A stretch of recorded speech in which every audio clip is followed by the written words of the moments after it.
আমার সকল ভোজন রসিক বন্ধুকে অর্চির রান্নাঘরে জানাই সাদর আমন্ত্রণ। আমার আজকের রেসিপি চিলি পনির। খুবই সহজে নামমাত্র উপকরণ দিয়ে ঝটপট বানিয়ে নেওয়া যায় আজকের এই চিলি পনির।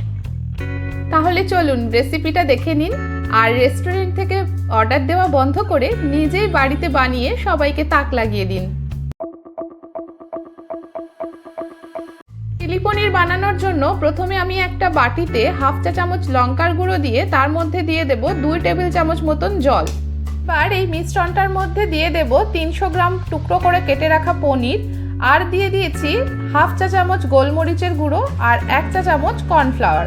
এবার এই সমস্ত কিছুকে খুব ভালোভাবে একসাথে মিশিয়ে নেব। পনিরটাকে মিনিট 10 জন্য ম্যারিনেট হতে দেব। আর এই ফাঁকে আমি কেটে নেব কিছু সবজি।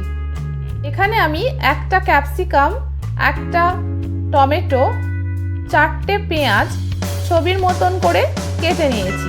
বেশ চৌকো চৌকো করে সবজিগুলোকে কেটে নিতে হবে। পেঁয়াজগুলোকে কেটে নেওয়ার পর আমি পেঁয়াজের প্রত্যেকটা পেটালস ছাড়িয়ে রেখেছি।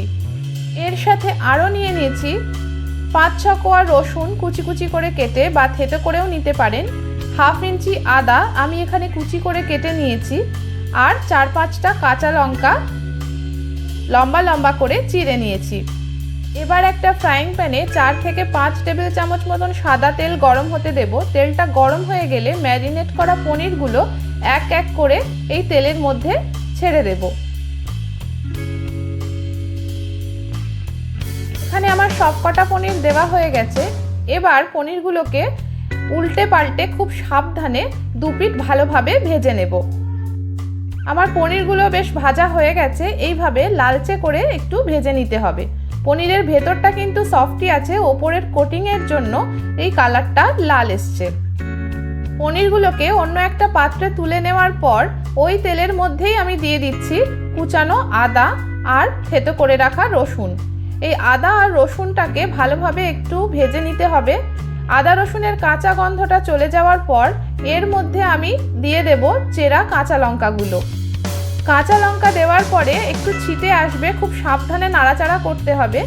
লঙ্কা, আদা আর রসুন মিনিট খানেক একটু নাড়াচাড়া করে নেওয়ার পরে এর মধ্যে আমি দিয়ে দেব কেটে রাখা পেঁয়াজ আর ক্যাপসিকাম।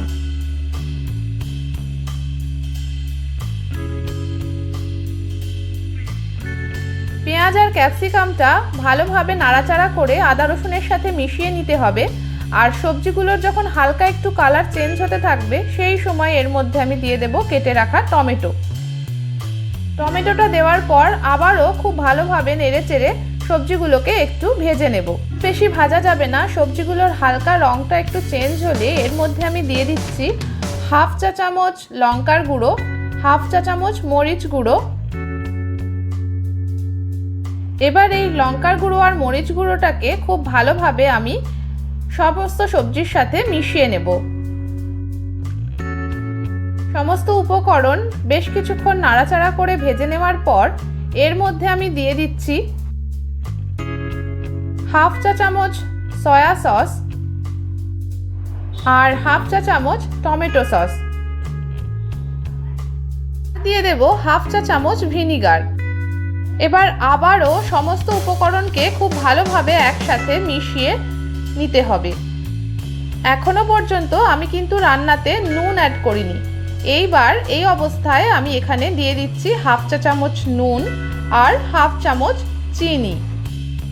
নুন আর চিনিটাকেও খুব ভালোভাবে একসাথে মিশিয়ে নিতে হবে।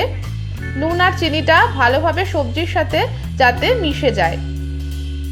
বাড়িতে এইভাবে সহজে বানিয়ে নিতে পারলে ফ্রাইড রাইস, পরোটা, নান বা চাউমিনের সাথে সাইড ডিশ হিসাবে কি পরিবেশন করব সেটা কিন্তু আর ভাবতেই হয় না। ছোট থেকে বড় চিলি পনির প্রায় সবাই কিন্তু ভালোবাসে। মিনিট খানেক একটু ভাজা হতে দেওয়ার পর এর মধ্যে আমি দিয়ে দিচ্ছি 1/2 কাপ পরিমাণ জল, আর দিয়ে দেব গুলে রাখা কর্নফ্লাওয়ার। এখানে আমি আগে থেকে একটা বাটিতে 1/2 কাপ জল নিয়ে তাতে 2 টেবিল চামচ কর্নফ্লাওয়ার দিয়ে ভালোভাবে গুলে রেখেছিলাম। এবার এই কর্নফ্লাওয়ারের মিশ্রণটা আমি কড়াইয়ের মধ্যে ঢেলে দিচ্ছি। কর্নফ্লাওয়ারটা দেওয়ার ফলে ঝোলটা একটু থিক হয়ে যাবে আর কর্নফ্লাওয়ার দেওয়ার পর কিন্তু ভালোভাবে নাড়াচাড়া করতে হবে, না হলে তলায় ধরে যাওয়ার সম্ভাবনা থেকে যায়। মিনিট খানেক কর্নফ্লাওয়ারটা দিয়ে নাড়াচাড়া করার পর এর মধ্যে আমি দিয়ে দেব ভেজে রাখা পনিরগুলো।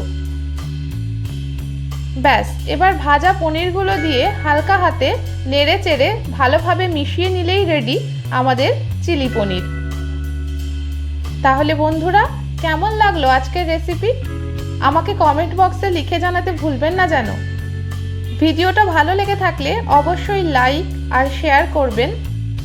আর আমার চ্যানেলের নতুন বন্ধু হয়ে থাকলে চ্যানেলটিকে সাবস্ক্রাইব করে পাশে থাকার অনুরোধ রইল। আর নতুন ভিডিও নোটিফিকেশন পাওয়ার জন্য বেল আইকনটি অবশ্যই প্রেস করে দেবেন। তাহলে আজকের মতো বিদায় নিচ্ছি। দেখা হচ্ছে সামনের কোনো দিনে আবার নতুন কোনো চটপটা রেসিপি নিয়ে। এতক্ষণ সঙ্গে থাকার জন্য সবাইকে অসংখ্য ধন্যবাদ।